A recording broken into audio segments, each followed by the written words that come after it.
اچھا آگے جو ہے شراب کی حرمت کے بارے میں یہ واضح حکم ہے، یا ایھا الذین آمنوا انما الخمر والمیسر والانصاب والازلام رجس من عمل الشیطان فاجتنبوہ لعلکم تفلحون۔ یہاں کلیئرٹی کے ساتھ اللہ نے حکم نازل فرما دیا۔ ایک پہلے حکم سب سے پہلے یہ تھا کہ جو اللہ رب العزت نے ارشاد فرمایا یسألونک عن الخمر، اے میرے حبیب آپ سے شراب کے بارے میں یہ پوچھتے ہیں کہ شراب کا حکم کیسا ہے، اس کو ہم پئیں نہ پئیں۔ ابتدائی تدریج تھی زمانہ اسلام کا، تو اللہ تبارک و تعالیٰ نے فرمایا قل، اے میرے حبیب صلی اللہ علیہ وسلم فرما دیجئے اس کا جو نفع ہے وہ کم ہے اور اس کا نقصان کیا ہے، وہ زیادہ، بہت زیادہ ہے۔ اب یہ یہاں پر کیا تھا کہ یہاں آپشن دی گئی کہ نفع والی چیز ہے تو لے لو، نقصان والی ہے تو چھوڑ دو۔ لیکن اب اصحاب رسول صلی اللہ علیہ وآلہ وسلم دل میں بہت زیادہ تکلیف کے ساتھ تھے، خاص کر حضرت عمر فاروق، حضرت علی المرتضیٰ، اور اللہ کے رسول کی بارگاہ میں، حضور کی بارگاہ میں حاضر ہوتے تھے کہ یا رسول اللہ آپ دعا فرمائیے کہ اللہ ہمارے لیے اس کے لیے واضح بیان فرما دے۔ تو پھر جو ہے اللہ تعالیٰ نے پھر اگلی آیت دوسری نازل فرمائی، اور وہ کیا تھی کہ اللہ رب العزت نے فرمایا کہ جو پڑھتے بھی ہیں یا ایھا الذین آمنوا لا تقربوا الصلاۃ وانتم سکارا، کہ جب نشے کی حالت میں ہو تو نماز نہ پڑھا کرو۔ لیکن یہ بھی کوئی کلیئرٹی نہیں تھی، تو پھر حضرت عمر فاروق رضی اللہ تعالیٰ عنہ پھر حضور کی بارگاہ میں آئے کہ یا رسول اللہ آپ کو بین واضح احکامات اللہ سے لے کے دیں۔ پھر یہ آخری حکم نازل ہوا کہ انما الخمر والمیسر والانصاب والازلام رجس من عمل الشیطان، کہ بے شک شراب، جوا، پانسے بازی، یہ تمام تر جو اعمال ہیں یہ شیطانی عمل ہیں، ان سے مکمل رک جاؤ۔ اب یہاں بالکل جو ہے وہ کنفائنمنٹ اور پابندی کر دی گئی، لعلکم تفلحون، تاکہ تم اللہ کی بارگاہ میں کامیاب ہو جاؤ۔ اب آپ یہ دیکھیے شراب تو ہو گئی، اب اس زمانے میں انگور کی شراب پکائی جاتی تھی، اور آج بھی میں نے سنا ہے کہ یہ جو اب پتہ تو نہیں ہے ان چیزوں کا، لیکن یہ جو پکی لذیذ کوئی اس طرح کی یہ شراب وہ انگوروں کی بھی آج تیار کی جاتی ہے اور وہ دیتے ہیں۔ لیکن اللہ تعالیٰ معاف فرمائے، یہ توبہ میں غالباً 2017 یا 18 میں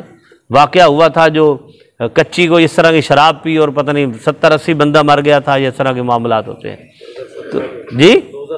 جی 2017 میں۔ تو بات یہ ہے کہ یہ کیوں، اب دیکھیں شراب کی حرمت کیوں آئی؟ انسان کی عقل ختم، عقل سلیم اینڈ، انسان میں اچھائی برائی کی تمیز ختم،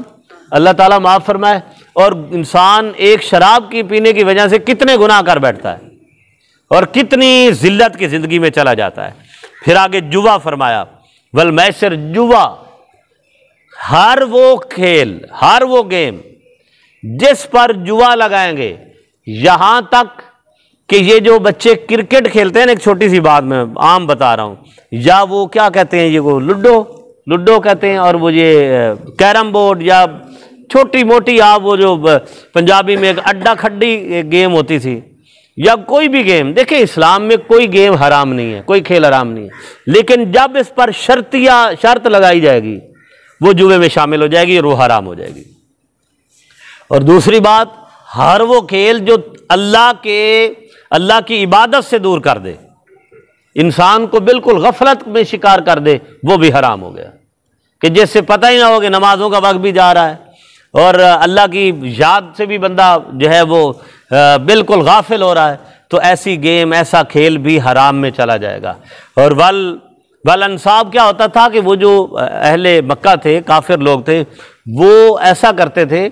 کہ بتوں کے اوپر جو ہے وہ تیر پھینکتے تھے، ایسے جگہ مقرر کرتے تیر پھینکتے تھے کہ جس کا تیر زیادہ وہ نشانے پہ لگتا تھا یا دور چلا جاتا تھا تو وہ کہتے تھے یہ جیت گئے، اس کو اتنے پیسے دے دو۔ اس طرح کے معاملات آج بھی، مطلب اگر اس کیفیت میں کوئی بھی گیم ہے لیکن وہ شرط میں آ جاتی ہے کہ یہ کرو گے تو اتنی شرط ہوگی، فلاں ہے، توبہ نعوذ باللہ۔ یہ جوے پہ تو ایسا بھی ہے کہ لوگ اپنی بیویوں کی بازی بھی ہار جاتے ہیں، ایسے بھی نحوست آپ سنتے نہیں ہیں کہ فلاں شخص جی بیوی جوے میں ہار گیا۔ کیا ایسی زندگی پہ مطلب وہ اللہ تعالیٰ کی وہ پھٹکار ہوتی ہے اور اللہ تعالیٰ معاف فرمانے والا ہے۔ تو یہ ساری جو اعمال ہیں یہ اللہ تبارک و تعالیٰ کے غضب اور اللہ تعالیٰ کی ناراضگی کو دعوت دیتے ہیں۔ اور شراب تو ایک ایسا عمل ہے، اللہ تعالیٰ معاف فرمائے۔ اب دیکھیں جب حرام ہوئی تو حضرت اصحاب رسول صلی اللہ علیہ وسلم کہتے ہیں کہ مدینے کی گلیوں میں ایسے بہہ رہی تھی جیسے سیلاب آ گیا ہے، جیسے سیلاب آ گیا ہے، مٹکے کے مٹکے، ڈرم کے ڈرم جو ہے وہ، چونکہ دیکھیں بات یہ، اب اس میں کوئی کہے جی وہ استعمال کیوں ہو رہی تھی، استعمال اس لیے ہو رہی تھی کہ جو کہ اس کی حرمت ہی نہیں تھی۔ حرام ایک چیز، یعنی جب دین میں شرعی احکام میں ایک چیز حرام ہی نہیں ہے تو استعمال جائز ہے، تو اس وقت جائز تھا۔ تو جب بالکل کلیئرٹی کے ساتھ واضح بین اللہ تعالیٰ کی بارگاہ سے حکم نامہ نازل ہو گیا تو سب ختم ہو گئی۔ ایون کہ مکہ جب فتح ہوا تو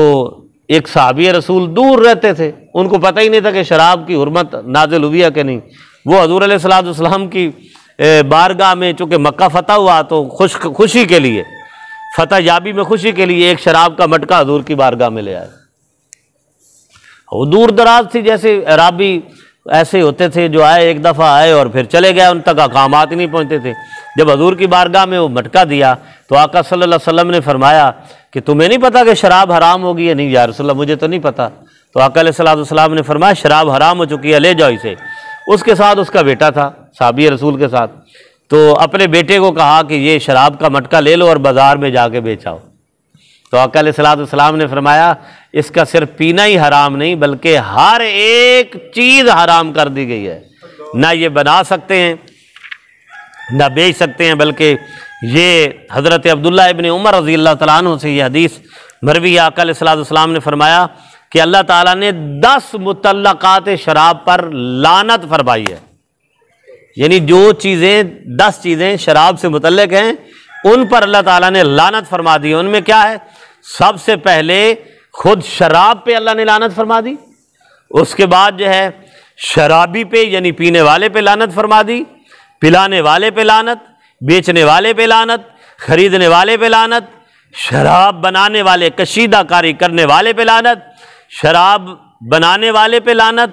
شراب کی بھٹی میں کام کرنے والے پہ لعنت، شراب اٹھا کر لے جانے والے، یعنی صرف نہیں پیتا وہ کام بھی نہیں کرتا، صرف شراب کا گلاس اٹھا کے دوسرے کو دیتا اس پہ بھی لعنت،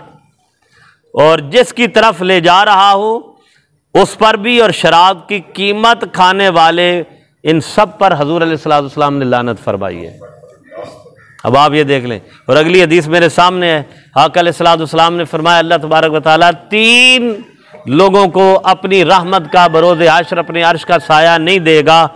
جب تک کہ وہ توبہ کر کے مر نہ جائیں،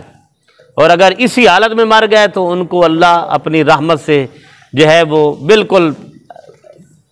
رحمت کا مستحق نہیں بنائے گا۔ نمبر 1 وہ شخص کہ جو ماں باپ کا نافرمان ہو، اور اگر ماں باپ سے توبہ نہیں مانگی تو اس کے ساتھ یہ شامل ہوگا۔ اور نمبر 2 بدکار آدمی، اور نمبر 3 شرابی آدمی۔ اگر توبہ کے بغیر مر گیا تو اللہ تعالیٰ اس کو اپنی رحمت کا سایہ عطا نہیں فرمائے گا۔ انسان ہے، اگر کسی سے غلطی ہو جائے تو وہ معاف فرمانے والا ہے، وہ کیا کرنے والا ہے؟ اب حضور کی بارگاہ میں یہ معاملہ بھی پیش آیا کہ یا رسول اللہ صلی اللہ علیہ وسلم ہمارے لیے تو حرام ہوگی، اس سے پہلے آپ کے اصحاب ہیں، کلمہ گو ہیں، وہ یہ عمل کرتے رہے، بناتے رہے، بیچتے رہے، پیتے رہے، تو ان کا کیا بنے گا؟ حضور نے فرمایا کہ اللہ تعالیٰ ان کا مواخذہ نہیں فرمائے گا، ان کا ان کے ساتھ تعلق ہی نہیں ہے، وہ معاف فرمانے والا ہے۔ اس کے بعد جو اس میں پڑے گا اللہ تبارک و تعالیٰ نے گرفت اور مواخذہ اس پر فرمانا ہے۔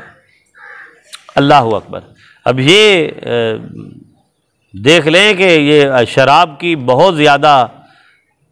حرمت کی بہت زیادہ جو ہے، اور آج اللہ تعالیٰ معاف فرمائے ہمارے پاکستان میں ہمارے کیا ہو رہا ہے ہمارا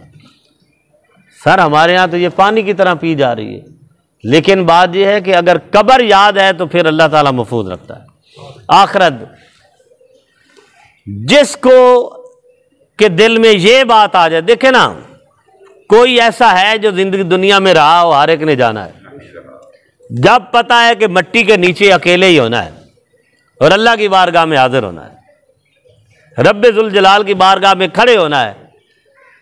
دیکھیے وہاں عام چھوٹا موٹا افسر ہو نا دنیا کا، اس کے سامنے اس کے دفتر میں جانے سے دنیا ڈرتی ہے کہ یہ کتنا غضبناک ہے، کتنا ناراض ہوتا ہے۔ اور رب ذوالجلال جہاں غفار کا لفظ ہے اس کی شان کے لیے، تو اس کے پیرالل قہار کا لفظ بھی ہے، اسی وزن پہ غفار بہت معاف فرمانے والا، اور قہار سب سے زیادہ غصہ اور سب سے زیادہ گرفت اور ناراضگی کا اظہار فرمانے والا۔ اور اگر اس نے اپنی صفت قہاری کا اظہار کر دیا تو بندہ وہاں کیا کرے گا؟ کچھ بھی نہیں کرے گا۔ یہاں ایک عارضی سی لذت کے لیے انسان کیا سے کیا کرے۔